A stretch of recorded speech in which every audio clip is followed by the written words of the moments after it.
Hola, ¿cómo estás? Bienvenido, bienvenida a un nuevo resumen de la lección de Escuela Sabática Joven. Semana número 11 del trimestre ya está terminando y también está terminando el tiempo para que te suscribas, así que imagino que ya te suscribiste. El título de la lección es Cuando las cosas salen mal y el texto base está en Mateo capítulo 19, versículos 3 al 11. Arrancamos con esta idea de que cada vez que las relaciones humanas terminan, quedan heridas, ¿sí? Puede ser que alguien haya fallecido y entonces, queda la herida de extrañar a las personas, de repente de sentir esa nostalgia.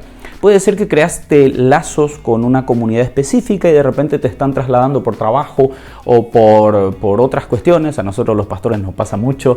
Y queda ahí la nostalgia también, quedan algunas heridas de repente porque estabas súper acostumbrado con esa comunidad y ahora te está yendo a otro lugar. Ahora, si hablamos de relaciones humanas, el nivel más íntimo, digamos, que existe en la unión entre dos personas es lo que sucede en el acto sexual. La unión sexual es el nivel más alto de la intimidad física, pero no solamente hay un aspecto físico, sino que también hay efectos emocionales, psicológicos y espirituales que son hasta involuntarios. De allí que es peligroso este tema de las relaciones sexuales ocasionales, porque quieras o no quedan marcas, no solamente físicas, repito, en ambas personas.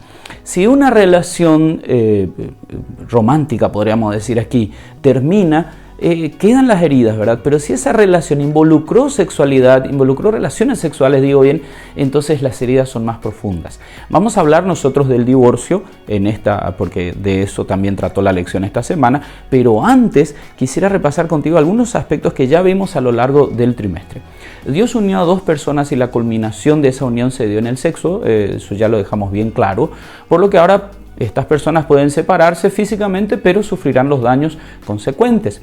El acto sexual idealmente era la celebración desinteresada de la mutualidad, la diferencia, la unidad y la pluralidad de estas dos personas en la presencia de Dios. Eso también lo dejamos bien claro y también aclaramos que Dios aprueba totalmente lo que es la relación sexual dentro del sagrado vínculo del matrimonio. Pero en la realidad nuestra experiencia es un poco distante del ideal que Dios planteó.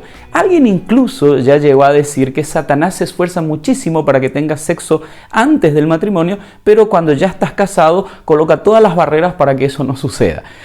Algo de eso seguramente se comentaba en la época de Pablo, por eso es que en 1 Corintios capítulo 7, versículo 5, él le aclara a las parejas cristianas que no deberían distanciarse sexualmente durante mucho tiempo, a no ser por motivos específicos y que tienen que ver con lo espiritual, pero recalco que ese distanciamiento, no debía durar demasiado. De hecho, si nuestra experiencia en la sexualidad es defectuosa, es porque justamente el pecado entró al terreno y nosotros no podemos estar disfrutando de lo que Dios quería originalmente para nosotros. Así que, ¿qué respuestas tendrá la Biblia sobre esto? ¿Qué puedo decir yo o cómo puedo enfrentar la realidad de que no puedo vivir el ideal que Dios tenía preparado para nosotros en este mundo? Hablemos sobre divorcio desde el punto de vista bíblico. Mateo 19, 3 al 11 nos presenta a Jesús que se pronuncia sobre un tema teológico bastante candente en su época. ¿Cuál es el motivo bíblico que me permite a mí divorciarme de mi pareja? Deuteronomio 24:1 era un versículo que se utilizaba para debatir sobre el tema. Allí aparece la expresión hebrea erwat dabar, que podría ser impureza, pero que en nuestras Biblias normalmente está traducida como cosa indecente. Por un lado tenías la escuela rabínica de Hillel, que era un poco más liberal y que decía que cualquier forma de indecencia podría ser un motivo suficiente para el divorcio. Eso podría ir desde cosas tan banales como quemar la comida o levantarle la voz al marido. Mientras que la escuela rabínica de Shammai, que era un poco más estricta, hablaba de relaciones sexuales ilícitas y exposición indecente o cosas parecidas. Solo en esos extremos se podría dar el divorcio. Jesús, para responder a esta duda, toma un enfoque bíblico cronológico, podríamos decir, porque en vez de concentrarse en Deuteronomio capítulo 24, versículo 1, en donde estaba esta expresión erwat dabar, él va a Génesis capítulo 1, capítulo 1 y capítulo 2 para hablar acerca del origen del matrimonio y el sentido o el objetivo de Dios al crear a un hombre y una mujer para que vivieran para siempre. En otras palabras, en el mundo perfecto que Dios había creado no existía el divorcio. Sin embargo, en el versículo 9, Jesús dice que existe una única razón, valga la redundancia, que podría permitir un divorcio, que sería el adulterio. De hecho, él utiliza la palabra porneia para referirse a relaciones sexuales ilícitas, y eso te puede dar también un abanico un poquito más amplio de cómo se podría entender el adulterio. De hecho, en Levítico capítulo 18 y 20 se habla acerca de la ejecución de la persona que adulteró y de su pareja ahí en el adulterio si fueron encontradas infraganti. Y bueno, allí con la muerte de la persona terminaba el matrimonio, así que era la única manera, digamos, de terminar esa unión, que era hasta que la muerte los separe. Qué bueno que ya no estamos en esa época, dirán algunos. El versículo 8 aclara algo, ¿sí? Es cierto que el adulterio es una razón valedera, por usar un término, para el divorcio, pero también Jesús se encarga de enfatizar mucho que no es una obligación, es apenas una concesión. Para entender esto de la concesión, tenemos que ver que hay una unidad temática en Mateo 18, que es un discurso que Jesús pronuncia en Capernaum, y Mateo 19, 1 hasta el capítulo 20, versículo 16, que se da en Perea este discurso, y uno de los temas que entrelaza estos versículos, estos capítulos, es justamente la dureza de corazón. En Mateo 18, Jesús te habla del mandato de ser como niños, de la profunda preocupación de Dios por los más pequeñitos, de cómo se debe tratar a la persona que erró, y termina él esta parte con la parábola del siervo malo que no quiso perdonar. Es interesante que esta parábola se da en el contexto de la pregunta de los discípulos: ¿cuántas veces debo perdonar a alguien que pecó contra mí? Los más santos dijeron: bueno, vamos a perdonar 7 veces, que es el número de la plenitud. Entonces Jesús dice: no, ustedes tienen que perdonar 70 veces 7, que aquí en realidad se habla más de una progresión geométrica, así que podríamos decir que es perdonar hasta que te olvides de cuántas veces perdonaste a la otra persona. Ahora, si el corazón perdonador se da en las relaciones humanas generales, con más razón debería darse en la más profunda de todas las relaciones humanas, que es el matrimonio.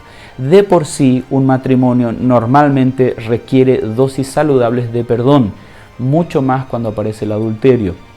Lo que quiero decirte es que deberías, si es que lastimosamente se presentó esta cuestión del adulterio en tu relación, ¿deberías colocar el divorcio como una de las opciones? Sí, pero debería ser la última opción. Primero podría ser intentar el perdón, intentar de repente que Dios te dé la fuerza que necesitas para perdonar. Primero luchar por ese lado, y esta concesión que Dios te da, dejarla para el final. Repito esta frase: dosis saludables de perdón. ¿Cuál es el límite? Solamente el Señor podrá mostrártelo. No puedo decirte yo desde aquí, porque ni conozco cuál es tu realidad. Los discípulos entendieron cuál era la fuerza de estas palabras de Jesús, por eso es que terminan diciendo en el versículo 10, entonces sería mejor no casarse, porque si casarse implica esta posibilidad de que en algún momento haya traición y que necesitemos perdonar algo que parece imperdonable, mejor es no casarse. Entonces, pensaron ellos. ¿Qué pensás vos? Siguiendo con el tema del divorcio, existe siempre la posibilidad de que un marido o una esposa abandone a su pareja, y por más indulgente y conciliadora que sea la otra persona, la relación terminó. Pablo, en 1 Corintios capítulo 7, nos habla de este divorcio por abandono, pero él limita esta situación a la relación que hay entre un creyente y un incrédulo, es decir, los dos eran incrédulos, ahora resulta ser que uno de ellos aceptó a Jesús, se convirtió, y entonces la otra persona que no quiere aceptar a Jesús también como Salvador decide abandonar a su cónyuge por esa situación. Esa es la única razón, digamos, que Pablo tiene para hablar sobre este tema. En los versículos 12 y 13, él nos habla de que el creyente no debería poner fin a la relación, por más que la otra persona no quiera aceptar a Cristo. Y el versículo 15 dice que si el incrédulo decide marcharse, entonces allí sí, ya no hay más nada que hacer. Ahora, tomando esta situación, podríamos aplicar la metáfora o recordar la metáfora de que Dios conoce la situación del divorcio de manera muy personal y la situación del adulterio y del abandono de manera muy personal. Jeremías capítulo 31, versículo 31 nos presenta el pacto matrimonial de Dios con su pueblo, pero resulta ser que ella, su pueblo, su iglesia, insiste en adulterar no solo una, sino repetidas veces, y no solo con uno, sino con varios dioses ajenos. Esa realidad la ves en Jeremías capítulo 3, versículos 1 al 10. Ahora, un casado cuando deja a su pareja, o una casada cuando deja a su pareja y se une a otra en la unión más íntima que existe, que es la unión sexual, realmente demuestra que no valora ni su matrimonio ni su cónyuge. Si alguien tiene motivos para divorciarse, es Dios. ¿sí? Porque Él es nuestro creador, es nuestro redentor, tiene todo el derecho a recibir nuestra devoción. Sin embargo, a pesar de que, según Mateo 5:45, Él cuida a justos e impíos, si bien es cierto que Deuteronomio 32:10 nos muestra que Él tiene un especial cuidado hacia sus hijos, y es cierto que en Isaías capítulo 50, versículo 1, Él habla de que Él quiere hasta pedir el divorcio. Sin embargo, Él vuelve a insistir, vuelve a luchar por nosotros, tratando de restaurar esa relación que nosotros teníamos con Él o que Él quería tener con nosotros desde el principio. ¿Por qué estoy haciendo todo este rodeo? ¿Por qué te estoy hablando de divorcio por un lado y de Dios y su relación con su pueblo por otro? Es porque cuando Dios, cuando te pide que perdones a la persona que te traicionó, no te está pidiendo algo que Él no sepa que duele. De hecho, Él comprende perfectamente tu dolor. Él comprende perfectamente por lo que estás pasando. Y es más, incluso en nuestras relaciones humanas y en una relación entre dos personas, siempre ambas personas tendrán parte de la culpa. Quizás uno tenga más culpa que el otro, pero ambos tienen algo que ver en esa situación. En el caso de Dios con sus hijos, Él no tiene nada que ver. Y sin embargo está insistiendo, está allí persiguiéndonos, por decirlo de alguna manera, para que volvamos a Él. Primera de Pedro 2:21 nos dice que Dios, Cristo, no nos va a pedir nada que ellos mismos no hayan pasado, que ellos mismos no hayan sufrido. No sé si esto te va a servir, pero te animo a que busques a Dios en oración. Quizás estás pasando por una situación de traición. Y si eso no ha pasado, igual, pide al Señor que te prepare, porque quizás en algún momento llegue a suceder. Mientras estemos en este mundo manchado por el pecado, siempre está esa posibilidad. Que Dios te bendiga, que tengas un excelente día y nos vemos la semana que viene.